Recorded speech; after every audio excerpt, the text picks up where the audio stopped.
বছর ঘুরে যখন আমার ছেলের জন্মদিন আসে, প্রতি বছরই জন্মদিনে তার সুস্থতা ও সুন্দর ভবিষ্যৎ কামনা করে মসজিদে মাদ্রাসায় কিছু টাকা আমি দান করে থাকি। এবার এক কলিগ বলল, "এটা বিদআত। এর মাধ্যমে তোমার ছেলের উপকার নয় বরঞ্চ আরো অপকার হবে। সঠিক বিষয়টা জানতে চাই।"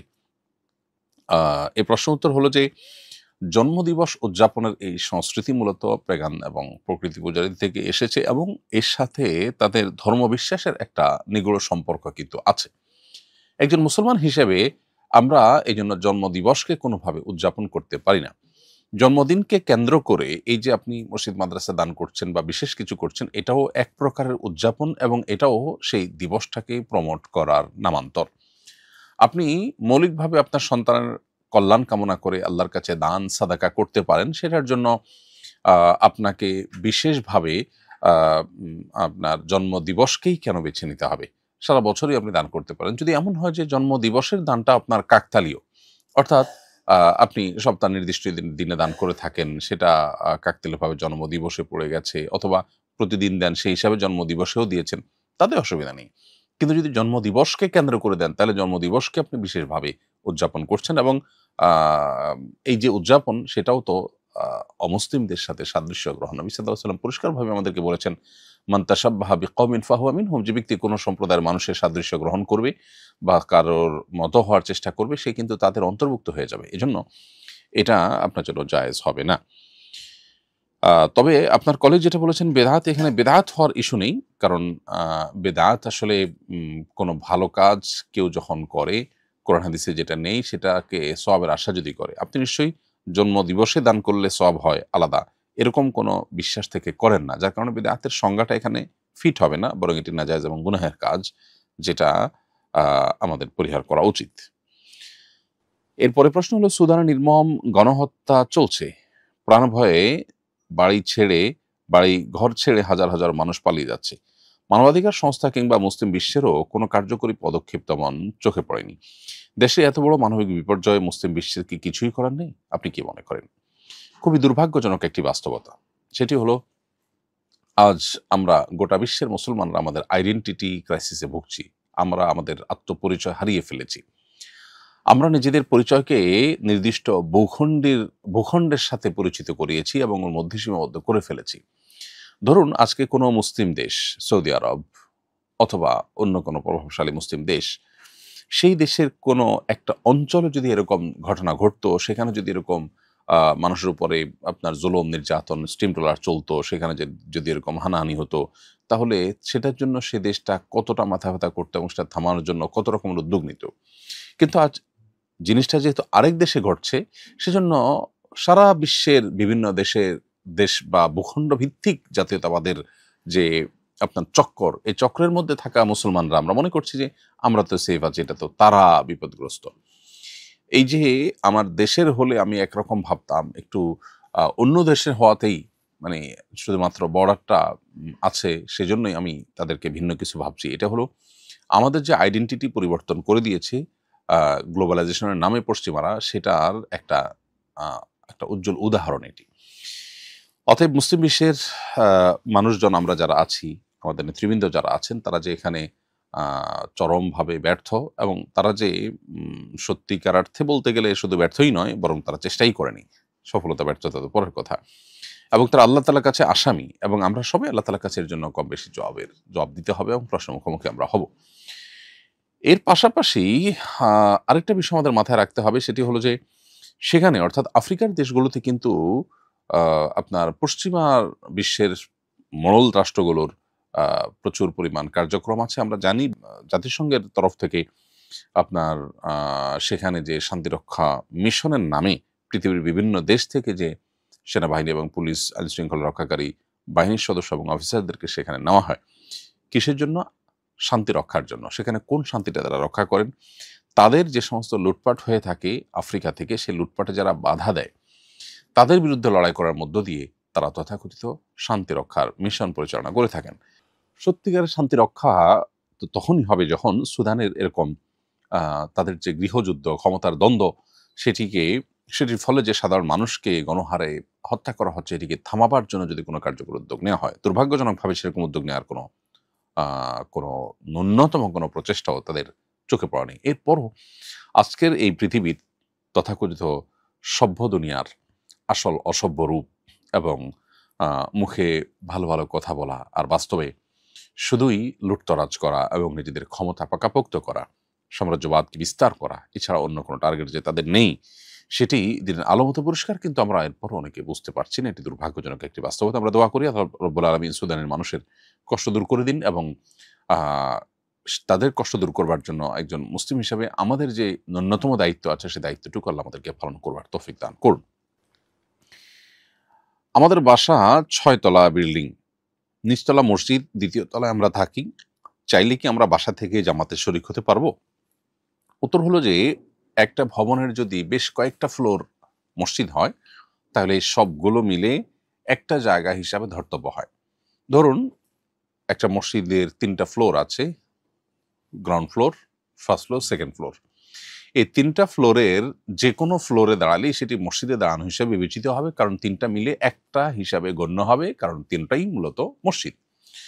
কিন্তু যদি একই বিল্ডিং এর একটা ফ্লোর মসজিদ হয়, হতে পারে যে টেম্পোরারি মসজিদ, অথবা এটা পাঞ্জেগানা মসজিদ, নিয়মতান্ত্রিক অফ মসজিদ না, অথবা নিয়মতান্ত্রিক মসজিদ, কিন্তু একটা ফ্লোর মসজিদ, উপরে হয়তো বাসা, ইমাম সাহেবের বাসা বা অন্য কারোর বাসা। তো উপরে যেহেতু বাসা, সেহেতু ভিন্ন জায়গা হিসাবে সেটি গণ্য হবে, কারণ পারপাস সম্পূর্ণ ভিন্ন। আর যখন সেটি মসজিদ নয়, অন্য কিছু, অতএব সেখানে দাঁড়িয়ে নামাজ পড়লে আপনি মসজিদে জামাতে দাঁড়িয়ে নামাজ পড়েছেন, সেটি মনে করা হবে না এবং সেটি বলা যাবে না। যার ফলে আপনাকে মসজিদে এসেই জামাতে শামিল হতে হবে, আপনার বাসা থেকে আপনি শামিল হতে পারেন না। ঠিক একইভাবে মসজিদের ঠিক আশেপাশে ডানে বামে অথবা পূব দিকে যে সমস্ত বাসাবাড়িগুলো আছে, বিশেষ করে ঢাকা শহরে আমরা জানি যে খুব লাগোয়া বিল্ডিংগুলো, তো এই ভবনগুলোতে, এইসব বাসাবাড়িতে যদি আপনি বসবাস করেন, আপাত দৃষ্টিতে আপনার বাসা থেকে মসজিদ হয়তো মাত্র 20 ফিটের দূরত্ব, 30 ফিটের দূরত্ব কিংবা আরো কম দূরত্ব আছে।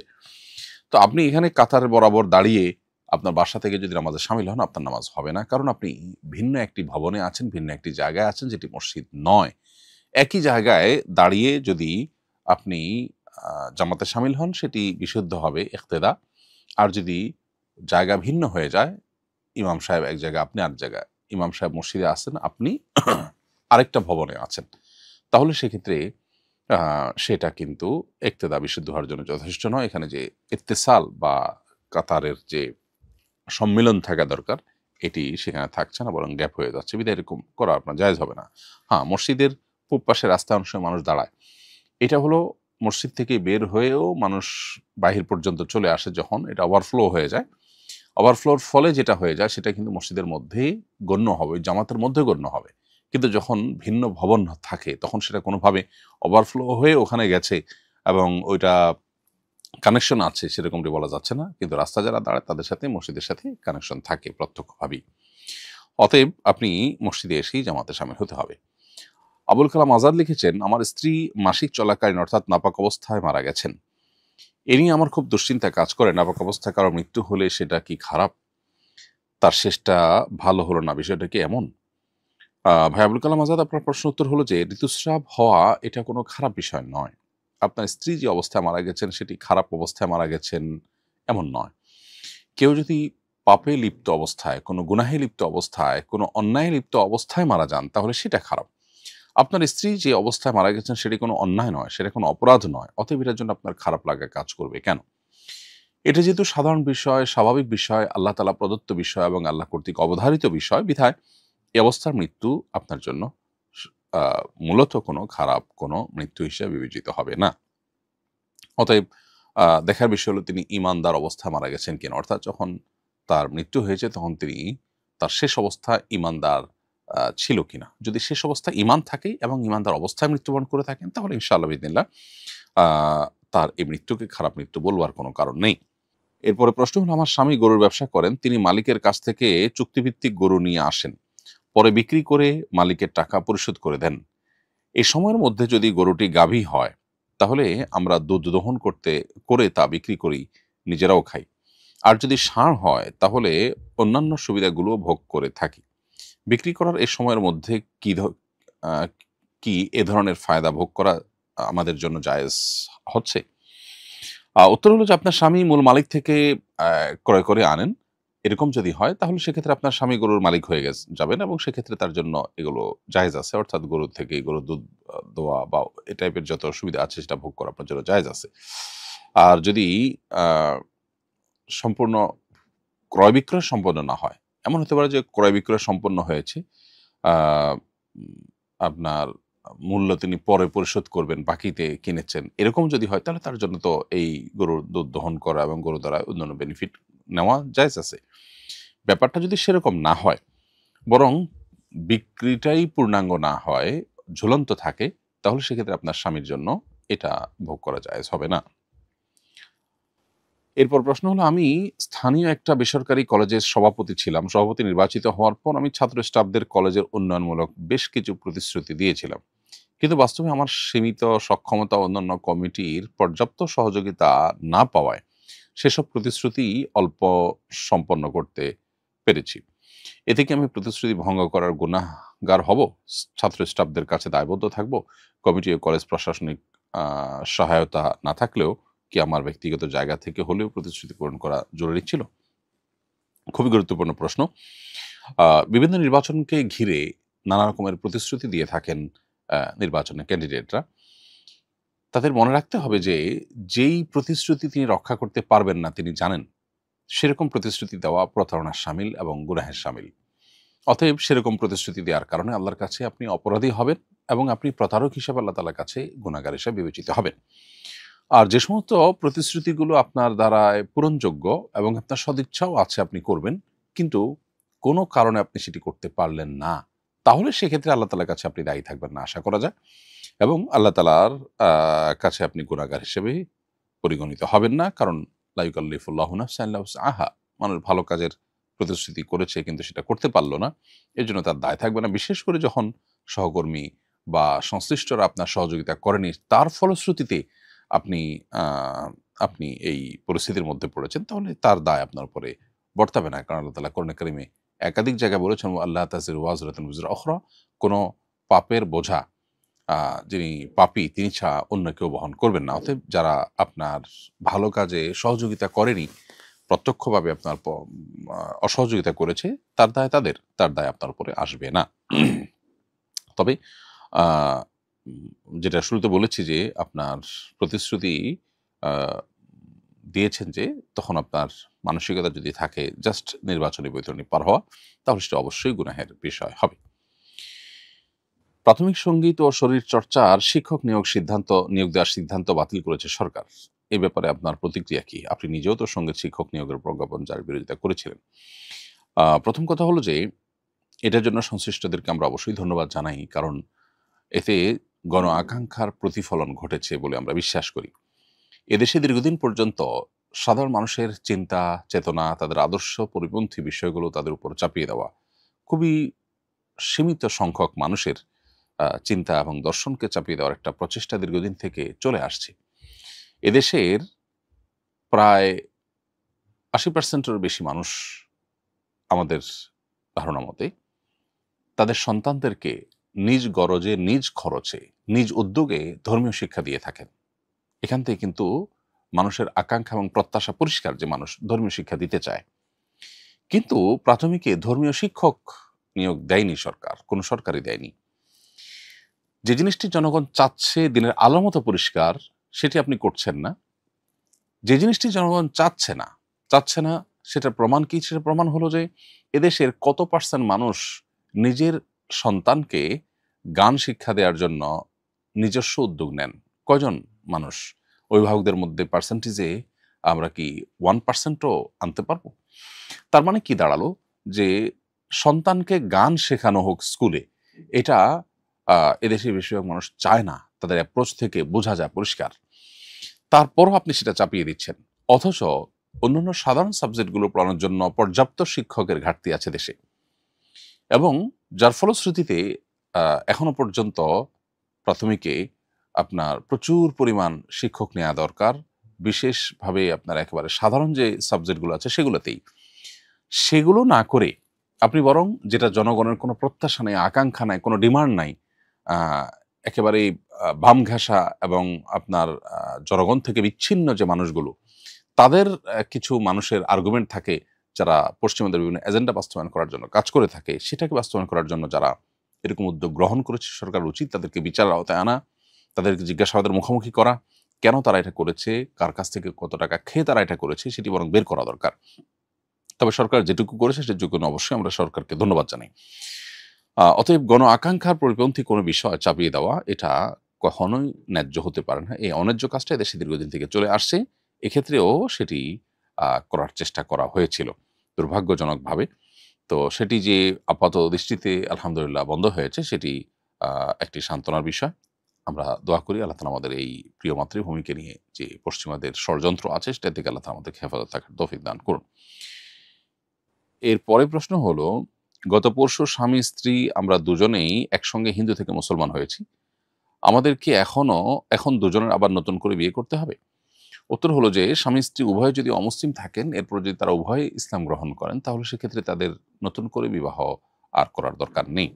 সাহাবায়ে কেরাম রিদওয়ানুল্লাহি তাআলা আজমাইন তারা যখন সপরিবার ইসলাম গ্রহণ করেছেন নবী সাল্লাল্লাহু আলাইহি ওয়াসাল্লামের কাছে, তাদের কারোর বিবাহ নবী সাল্লাল্লাহু আলাইহি ওয়াসাল্লাম দ্বিতীয়বার পড়াননি। অর্থাৎ পূর্বের বিবাহের উপরে তারা বহাল ছিলেন। যদি এমন হতো যে স্বামী-স্ত্রীর একজন অমুসলিম থেকে গেছেন আর একজন মুসলিম হয়ে গেছেন, অনেক সময় পর তিনি মুসলমান হয়েছেন, তাহলে সেক্ষেত্রে এই যে দুজন দুই ধর্মের, এক্ষেত্রে তাদের মধ্যে বিশেষ করে একজন মুশরিক আর একজন মুমিন যখন হন, তখন তাদের মধ্যে আর বৈবাহিক সম্পর্ক থাকে না। এখানে আপনাদের বিবাহ নবায়ন করবার কোনো প্রয়োজন নেই, কারণ দুজনে একসাথে ইসলাম গ্রহণ করেছেন। শরিয়ার মাসআলা হলো এরকম ক্ষেত্রে আগের বিবাহটাই যথেষ্ট হবে। এরপরে প্রশ্ন হলো, আমি নামাজে দরুদ মুখস্থ পারি না, সেক্ষেত্রে শুধু সাল্লাল্লাহু আলাইহি ওয়াসাল্লাম পড়ি, এতে কি নামাজ হবে? উত্তর হলো, নবী করিম সাল্লাল্লাহু আলাইহি ওয়াসাল্লাম নামাজের মধ্যে আমাদেরকে দরুদ ইব্রাহিম পাঠ করবার নির্দেশনা দিয়েছেন এবং শিখিয়েছেন। সাহাবায়ে কেরাম সেটি পালন করতেন। পৃথিবীর সমস্ত ওলামায়ে কেরাম একমত যে নামাজের মধ্যে শেষ বৈঠকে আমরা দরুদ হিসাবে দরুদ ইব্রাহিম নিবেদন করব। আপনি দরুদ ইব্রাহিম মুখস্থ করতে পারেননি এখনো, সেই হিসাবে অন্য দরুদ যদি পড়েন আপনার সালাত আদায় হয়ে যাবে। কিন্তু দরুদ ইব্রাহিম মুখস্থ করবার চেষ্টা আপনার করা উচিত। সারা জীবন আপনি শুধুমাত্র সাল্লাল্লাহু আলাইহি ওয়াসাল্লাম পড়ে বা অন্য দরুদ পড়ে যদি পার করে দেন, তাহলে সেক্ষেত্রে বিশাল গুরুত্বপূর্ণ একটি সুন্নাহ আপনার জীবন থেকে ছুটে গেল, যেটা নামাজের কোয়ালিটিকে অনেক নামিয়ে দিবে। সেজন্য দরুদ ইব্রাহিম মুখস্থ করার চেষ্টা আপনার হওয়া উচিত। সম্প্রতি তালাক সম্পর্কে আপনার একটি স্ট্যাটাস পড়লাম। আমি আমার পরিবার নিয়ে খুবই কষ্টে আছি। স্ত্রী আমাকে বোঝে না। সামান্য অজুহাতে, আবার কোনো অজুহাত ছাড়াই আমার সাথে কথা বলা বন্ধ করে দেয়। বিছানা আলাদা করে ফেলে। বেশ কিছুদিন যাবার পর আবার তার ইচ্ছে অনুযায়ী বিছানা একসাথে করে। এই মুহূর্তে আমার কি করা উচিত? আপনার পরামর্শ কামনা করছি। প্রথম কথা হলো যে, দাম্পত্য সম্পর্ক যখন খারাপ হয়ে যায়, তখন আল্লাহ রাব্বুল আলামিন আমাদেরকে পরস্পরকে নাসিহা করবার নির্দেশ করেছেন। আপনি হয়তো সেটি করেন, আরো কার্যকরভাবে তাকে নাসিহা করবার উদ্যোগ আপনি নিবেন। সেই সাথে আপনার মধ্যে কোনো সমস্যা আছে কিনা সেটি খুঁজে বের করার চেষ্টা করবেন। যদি আপনার সঙ্গীর মধ্যে এরকম কোনো সমস্যা দেখেন যে সমস্যাটা আসলে অস্বাভাবিক, আপনার মনে হয় যে তিনি আ এক্ষেত্রে আপনার হক নষ্ট করছেন অথবা তিনি ভুল করছেন, তাহলে সেক্ষেত্রে তাকে বোঝানোর জন্য আপনার নিজস্ব উদ্যোগের বাইরেও অন্য লোককে দিয়ে তাকে বোঝাবার চেষ্টা, কাউন্সেলিং করবার চেষ্টা আপনাকে করতে হবে। এরপরও যদি না হয়, তাহলে সেক্ষেত্রে অভিমানের পথে আপনি যেতে পারেন কোরআনের নির্দেশনা অনুযায়ী। অভিমানের পথে যেয়েও যদি সংশোধন করা না যায়, তাহলে তৃতীয় পক্ষকে এখানে এনগেজ করা। তার পরিবার, আপনার পরিবারের যারা বুদ্ধিমান, সে সমস্ত বিচক্ষণ মানুষদেরকে এনগেজ করে তাদের মাধ্যমে এটিকে সমাধান করবার চেষ্টা আপনি করতে পারেন। এরকম ধাপে ধাপে আপনাকে চেষ্টা করা উচিত।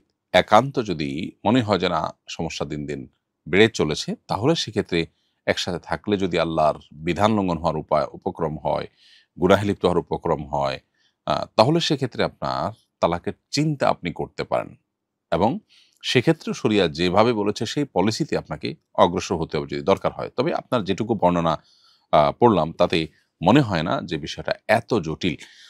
এরকম আ স্ত্রীকে হ্যান্ডেল করার জন্য কি, কি পলিসি আছে, কি, কি উপায় আছে, এক্সপার্টরা কি, কি পরামর্শ দিয়ে থাকেন, সেগুলো আপনি আমলে আনতে পারেন। আমার ধারণা তার মাধ্যমে আপনি ভালো একটা ইনপুট পাবেন। আল্লাহ তাআলা আপনাকে ভালো একটা সমাধানের পথ হয়তো দিবে ইনশাআল্লাহ তাআলা। এরপরে প্রশ্ন হলো, ডাক্তার জাকির নায়েককে আপাতত বাংলাদেশ আসার অনুমতি না দেওয়ার সিদ্ধান্ত নিয়েছে সরকার। নিরাপত্তার দোহাই দিয়ে একজন দায়ীর আগমনের অনুমতি না দেওয়াটা কতটা যুক্তিযুক্ত? এই প্রশ্ন উত্তর হলো যে, ডাক্তার জাকির নায়েককে দেশের লাখো কোটি মানুষ ভালোবাসেন এবং অগণিত মানুষ তার বাংলাদেশে আসা এবং এখানে এসে বিভিন্ন প্রোগ্রাম করাটার প্রত্যাশা করেন। অতএব তার আশাটা মৌলিকভাবে প্রত্যাশিত এবং কাঙ্ক্ষিত এবং তার আশাটাই বরং স্বাভাবিক। তিনি সারা দুনিয়ার অন্যান্য মুসলিম দেশগুলোতে, মুসলিম প্রধান দেশগুলোতে গিয়েছেন, কিন্তু বাংলাদেশের মতো মুসলিম প্রধান দেশে তিনি এখনো আসেননি। সেটি আসলে অবাক করার মতো বিষয়। সরকার যে অজুহাত দিয়ে তাকে আসার ব্যাপারে এখন অনুমোদন দেয়নি এবং বলেছে নির্বাচন পরে আসতে পারবে, সেই অজুহাত নিয়ে আমার বক্তব্য হলো, এখানে দুটি দিক আছে। একটি দিক হলো যে এটা ঠিক যে তিনি যদি আসতেন, বাংলাদেশ সরকার যদি নিরাপত্তা দেওয়ার জন্য সেরকম সিরিয়াস হতেন, তাহলে সেক্ষেত্রে এটা কোনো অসম্ভব বিষয় হতো না। অর্থাৎ একজন মানুষ আসলে তার অনুষ্ঠানকে ঘিরে যে নিরাপত্তা দেয়া, সেটুকু ব্যবস্থা করার মতো শক্তি সামর্থ্য অবশ্যই সরকারের আছে। সরকার যদি বিষয়টাকে খুব সিরিয়াসলি নিত এবং এটাকে খুবই পজিটিভলি দেখতো, তাহলে সেক্ষেত্রে এটার ব্যবস্থাও হয়তো করত। আমরা এর আগে দেখেছি বিভিন্ন এই সরকার আমলেই, ইন্টারিমের আমলেই বিভিন্ন গায়ক এবং বিভিন্ন ধরনের অ্যাক্টররা এসেছে এবং তারা পারফর্ম করেছে এবং এয়ারপোর্ট রোডে জ্যামের সৃষ্টি হয়েছে, বহু মানুষের সমাগম হয়েছে। সেগুলোতে নিরাপত্তা কিন্তু সরকার দিতে পেরেছে। অতএব এখানে যে সরকার চাইলে নিরাপত্তা দেওয়া একেবারে অসম্ভব ছিল, ব্যাপারটা এরকম না। তবে আরেকটা বাস্তবতা এখানে আছে, সেটা হলো যে আমাদের দেশে সাম্প্রতিক সময়গুলোতে আইনশৃঙ্খলার যে পরিস্থিতি, বিশেষ করে নির্বাচন যত ঘনিয়ে আসছে, নানান ষড়যন্ত্রের ডালপালা গজাচ্ছে খুবই স্বাভাবিকভাবে। এয়ারপোর্টে আগুন লেগেছে, আর অনেকগুলো ঘটনা ঘটেছে। এগুলো থেকে বোঝা যায় যে বড় কোনো গ্যাদারিং, অস্বাভাবিক রকমের কোনো গ্যাদারিং যদি এই মুহূর্তে হয়, সেখানে কোনো অসাধু চক্র সেখানে কোনো দুর্ঘটনা ঘটিয়ে পরিস্থিতি ঘোলাটে করবার চেষ্টা করতে পারে। তো সেটাও আমাদের মাথায় রাখা দরকার এবং সেটিকে বিবেচনায় এনে তার এই আশাটা যদি ২-৪ মাস পরে হয়, ২-৪ বা ৬ মাস পরে হয়, তাহলে সেটা আমার মনে হয় না মন্দ, এবং ইনশাআল্লাহ আমার বিশ্বাস তিনি বাংলাদেশে আসবেন আজ অথবা কাল। বাংলাদেশে তার আশা এবং তার দাওয়াতি কাজ করার সুযোগ আছে এবং সেই সুযোগটা দিন দিন আরও বাড়িতে হবে ইনশাআল্লাহ তাআলা। এরপরে প্রশ্ন হলো, আমি একটা সিনেমা হলের টিকিট কাউন্টারে চাকরি করি। আমি সিনেমা মুভি দেখি না, শুধু রোজগারের জন্য চাকরি করি। মেয়ে মানুষ আসলে যথাসম্ভব চোখও হেফাজত করার চেষ্টা করি, তবুও কি এর গুনাহ আমার হবে? উত্তর হলো, আপনি নিজের চোখ হেফাজত করছেন, গুনাহের কাছ থেকে বেঁচে থাকছেন, কিন্তু আপনি যে টিকিটগুলো সেল করছেন এর মাধ্যমে কিন্তু গুনাহ করবার কাজে আপনি দর্শকদেরকে সহযোগিতা করছেন। আল্লাহ রাব্বুল আলামিন কোরআন কারীমে পরিষ্কারভাবে আমাদেরকে বলেছেন, ওয়ালা তাআওয়ানু আল ইসমি ওয়াল উদওয়ান, পাপ এবং সীমা লঙ্ঘনের কাজে তোমরা কেউ কাউকে সহযোগিতা করো না। অতএব এখানে আমরা যে জিনিসটা দেখতে পাচ্ছি, সেটা হলো যে আপনি আপাত দৃষ্টিতে নিজে গুনাহ করছেন না, এটা অ্যাপ্রিসিয়েটেবল, কিন্তু এটা অ্যাপ্রিসিয়েট যোগ্য হলেও আপনার কাটা টিকিট, আপনার দেয়া টিকিট বা আপনার সেল করা টিকিট দিয়েই মানুষ গুনাহ করবে।